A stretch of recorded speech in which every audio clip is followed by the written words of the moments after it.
আসসালামু আলাইকুম। আমি আপনাদের ভাই রুহুল আমিন। আজকে আবার একটি নতুন ভিডিও নিয়ে চলে আসলাম।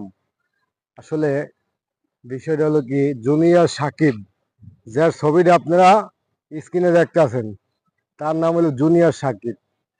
এই ছেলেটি এই ছেলেটির গোপন অঙ্গ কেটে নিয়ে গেছে তার ওয়াইফ, তার স্ত্রী। স্ত্রী নামে কলঙ্ক, মানে একটা শয়তান।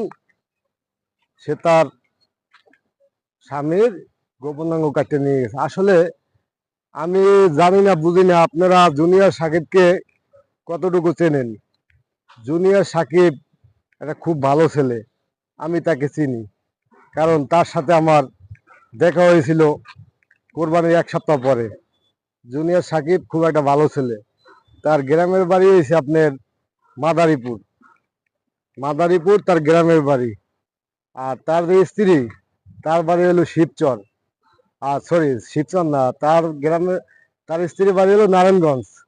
মহিলারা মোটামুটি ভালোই একটু টাকা পয়সার মালিক। আর জুনিয়র সাকিব একটা গরিব ঘরের সন্তান। তার বাবা অটোরিকশা চালায় দেশে। এখন তার অবস্থা খুব খারাপ। সে বাঁচবে কি মারা যাবে একমাত্র উপর আল্লাহ জানে। তার জন্য আপনারা সবাই একটু দোয়া করবেন। মন থেকে বললাম, সবাই তার জন্য একটু দোয়া করবেন। জুনিয়র সাকিব একজন ভালো ছেলে, এই হিসাবে আমি বললাম। আসলে ভালো লোক যারা, তারাই আপনার বিপদের সংকেত কম বেশি হয়। কারণ এই মহিলাটার প্যাসে এমন ভাবে পড়ছে, যা মানে বলার মতো না। এই মহিলাটা এমন ভাবে প্যাসে ফেলাইছে, তার সাথে গ্যাঞ্জাম বিগত বহুদিন যাবৎ, স্বামী স্ত্রীর গ্যাঞ্জাম।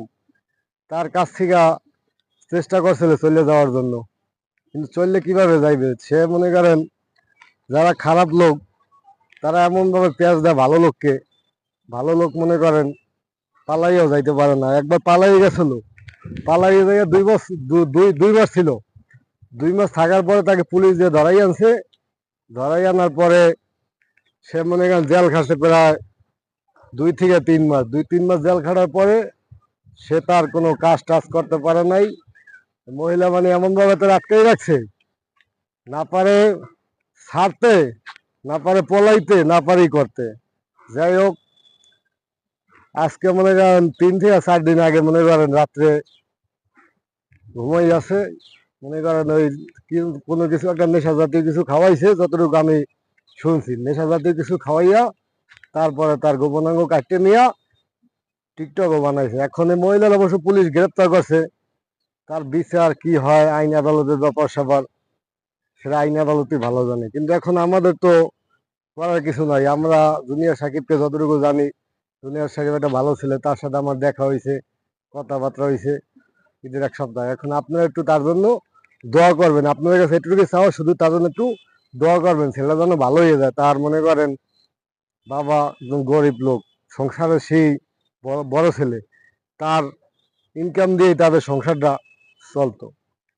এই বললে আমার ভিডিও শেষ করছি। সবাই ভালো থাকবেন, সুস্থ থাকবেন। আসসালামু আলাইকুম।